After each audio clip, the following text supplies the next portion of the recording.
শীতের সিজনে ফ্রাইড রেসিপিগুলো এত মজা লাগে যেটা মানে বলে বোঝানোর মতো নয়। তো সেজন্য আমি আজকে আপনাদেরকে ফ্রাইড রাইস রেসিপি করে দেখাবো। একদম ঝটপট আমি কিভাবে রান্না করব ফ্রাইড রাইস রেসিপিটা আপনাদেরকে দেখাবো। তো চলুন শুরু করি আমি কিভাবে রান্না করেছি। এখানে আমি প্রথমে আমি পানি দিয়েছি পোলাওগুলো সেদ্ধ করার জন্য। পাতিলের মধ্যে আমি পানি দিয়ে 1 টেবিল চামচ লবণ দিয়েছি। তারপর আমি সয়াবিন তেল দিয়ে দিলাম 2 টেবিল চামচ পরিমাণ। তেল অবশ্যই দিবেন, তাহলে চালগুলো পোলাও চাল ঝরঝরা থাকে। এখানে আমি পোলাও চাল নিয়েছি 550 গ্রাম, মানে 500 গ্রাম দিয়ে আরও একটু হাফ পট আমি দিয়েছিলাম। তো এই পোলাও চালগুলো আমি সেদ্ধ হওয়ার জন্য একটু ওয়েট করছি, তবে বেশি সেদ্ধ করা যাবে না। আমি কিন্তু সেদ্ধ করেছি 80%, মানে পুরোপুরি 100% হয়ে গেলে হবে না। দেখুন কেমন হয়েছে, দেখতে ভাতের মতো হয়েছে, বাট ভেতরে কিন্তু ফেটে যায়নি। এমন হলে তারপরে আপনারা নামাবেন। যদি বেশি সেদ্ধ করেন তাহলে কিন্তু ফ্রাইড রাইসটা পারফেক্ট হবে না। তো আমি এখন নামিয়ে ফেলছি। নামানোর পরে ফ্রাইড রাইসগুলো বানানোর আগে এই রাইসগুলো যখন সেদ্ধ করব তখন অবশ্যই ঠান্ডা করে নিব আমরা সবাই, এটা একটু খেয়াল করবেন। ঠান্ডা করে তারপরে আমি ফ্রাইড রাইসটা বানাবো। তো এখন ঠান্ডা হওয়ার জন্য আমি এভাবে ছড়িয়ে দিচ্ছি। আপনারাও এভাবে পোলাও চাল চুলা থেকে নামিয়ে সাথে সাথে আপনারা এভাবে ছড়িয়ে দিবেন যাতে ঠান্ডা হয়। তো এ ফাঁকে আমি ভেজিটেবলগুলো রেডি করছি। রেডি করা হয়ে গেছে ভেজিটেবলসগুলো। এখানে আমি কি নিয়েছি, চিকেন নিয়েছি, মুরগির 2 পিস বুকের মাংস নিয়েছি।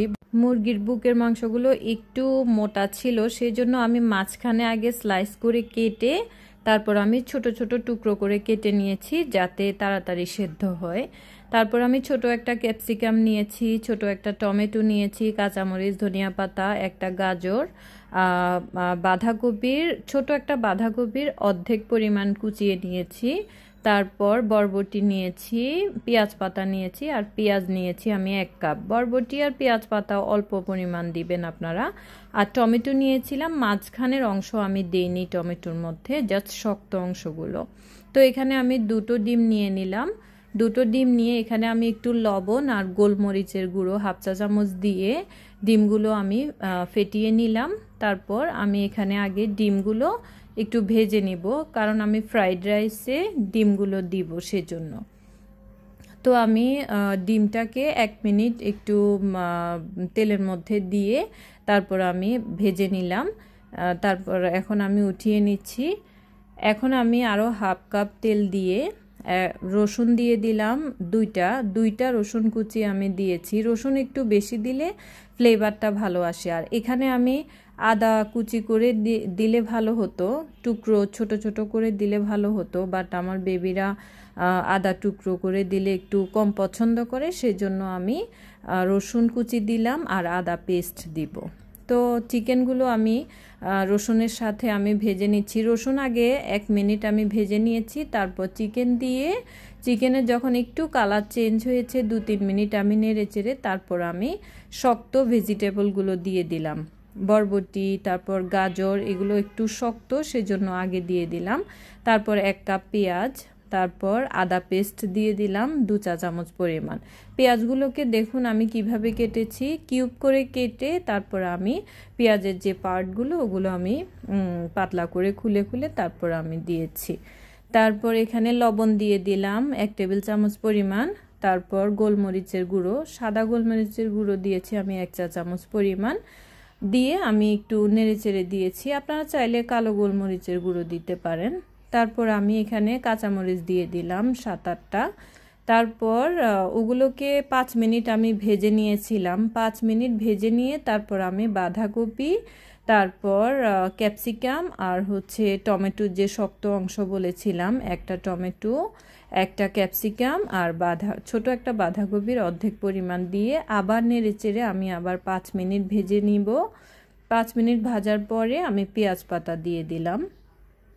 চিকেন দেওয়ার পরে ভেজিটেবল দেওয়ার পরে আমি নেড়ে চেড়ে 10 মিনিট আমি ভেজে নিলাম। আর হাই হিটে রাখবেন, কিন্তু চুলার আগুন হাই হিটে অবশ্যই রাখতে হবে, যেহেতু এগুলো চাইনিজ ভেজিটেবল। হাই হিটে রেখে তারপর ভাজতে হয়।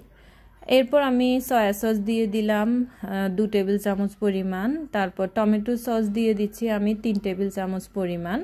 তো এখানে টমেটো সস দিলাম, আপনারা যদি বাসায় থাকে চিলি সসটা দিবেন। আমার চিলি সস বাসায় ছিল না, সেজন্য আমি টমেটো সস এখানে 2 টেবিল চামচ দিয়েছিলাম।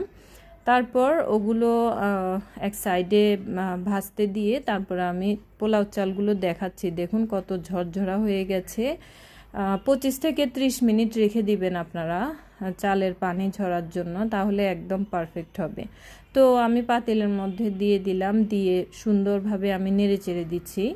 এই যে দেখুন ভালোভাবে আমি মিক্স করে নিয়েছি, কারণ পোলাও চালগুলো আগে 80% হওয়ার পরে এভাবে সব ভেজিটেবলের সাথে চিকেনের সাথে যখন নাড়াবেন, বেশি নাড়ানোর প্রয়োজন হয় না। এভাবে নেড়ে চেড়ে একটু সামান্য একটু চিনি দিব, তারপর আমি লবণটা চেক করব, ধনিয়া পাতা দিব, তারপর এই যে ডিম ভেজে রেখেছিলাম ওগুলো দিয়ে জাস্ট হচ্ছে নেড়ে চেড়ে একটু 5-6 মিনিটের মতো লাগে। তো এভাবে করে আপনারা সেই 5-6 মিনিটই রাখবেন, বেশি রাখার প্রয়োজন নেই। এই তো আমি একটু চিনি দিয়ে দিলাম লাস্টে, চিনিটা দিলে স্বাদের ফ্লেভারটা একটু ভালো আসে। তো আমি চিনি দিয়ে আবার একটু নেড়ে চেড়ে দিচ্ছি। ভালোভাবে মিক্স করা হয়ে গেছে, ধনিয়া পাতা দিলাম। এই তো নামিয়ে পরিবেশন করে নিচ্ছি, আপনাদেরকে দেখাচ্ছি। দেখুন তো কত ভালো লাগছে দেখতে। আমার এই চিকেন ভেজিটেবল ফ্রাইড রাইস রেসিপিটা খেতে সত্যি অসাধারণ হয়েছে। আপনাদের কাছে কেমন লেগেছে আপনারা অবশ্যই আমাকে জানাবেন।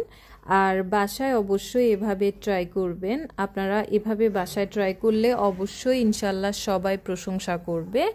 আর আমার এই রেসিপিটা যদি ভালো লাগে অবশ্যই আপনারা লাইক কমেন্ট শেয়ার করে দিবেন।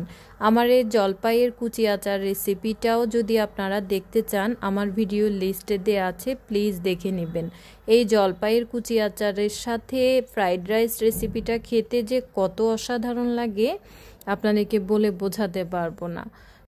সবাই আমার এই রেসিপিগুলো বাসায় ট্রাই করবেন, আর ভালো লাগলে আমার পাশে থাকবেন। আল্লাহ হাফেজ, আসসালামু আলাইকুম।